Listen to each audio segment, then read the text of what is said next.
தினத்தந்தி என்ற பிராண்டினுடைய மிக முக்கியமான டாக்டிக்ஸ் என்ன அப்படின்னு பார்த்தீங்கன்னா, keeping the language simple and straight forward. அதாவது அவங்களுடைய ஆடியன்ஸ் யாருன்னு அவங்களுக்கு நல்லா தெரியும். தமிழ் பேசுகிறவங்க, தமிழ் படிக்கிறவங்க, குறிப்பாக எல்லா தரப்பட்ட மக்கள் அப்படின்னு சொன்னீங்கன்னா, பெரும்பாலான மக்கள் வந்து middle class and lower middle கிளாஸ்லேருந்து வருவாங்க. ஸோ அதனால் அந்த மொழியை வந்து அவங்க வந்து மிக மிக எளிமையாக வச்சுருப்பாங்க. ஃபார் எக்ஸாம்பிள் ரொம்ப எக்ஸ்ப்ரெசிவாக இருக்கும். சதக் சதக் என்று குத்தினான் அந்த மாதிரி. அதாவது நீங்கள் அந்த பேப்பர் படிக்கும்போது ஒரு த்ரில்லர் நாவல் படிக்கிற மாதிரியான ஒரு ஃபீலிங்கே கொடுக்கும். அது மட்டும் இல்லை, அந்த நியூஸ் பேப்பர் படிக்கும்பொழுது ரொம்ப எளிமையாக இருக்கும். செய்தியை எப்போவுமே சுருக்கமாகவே சொல்லுவாங்க. அவங்க ரொம்ப விலாவரியாலாம் சொல்ல மாட்டாங்க. நிறைய விளம்பரங்கள் இருக்கும், கலர்ஃபுல்லாக இருக்கும். ஸோ இந்த மாதிரியான நிறைய விஷயங்களை அந்த பிராண்டில் அவங்க வச்சுருக்காங்க.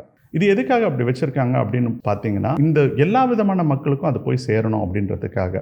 நீங்கள் அதுக்குன்னு சொல்லிட்டு தினத்தந்தி வந்து வெறும் பாமர மக்கள் தான் படிக்கிறாங்க அப்படின்ற மாதிரிலாம் தப்பாக எடை போட்டுறாதீங்க. தினத்தந்தி படிக்காத அரசியல்வாதிகள் கிடையாது, தினத்தந்தி படிக்காத அமைச்சர்கள் கிடையாது, தினத்தந்தி படிக்காத அரசு அதிகாரிகள் கிடையாது, தினத்தந்தி படிக்காத பிஸ்னஸ்மேன் கிடையாது. தமிழ்நாட்டினுடைய ஹூஸ் அண்ட் ஹூஸ் எல்லாருமே தினத்தந்தி பார்ப்பாங்க.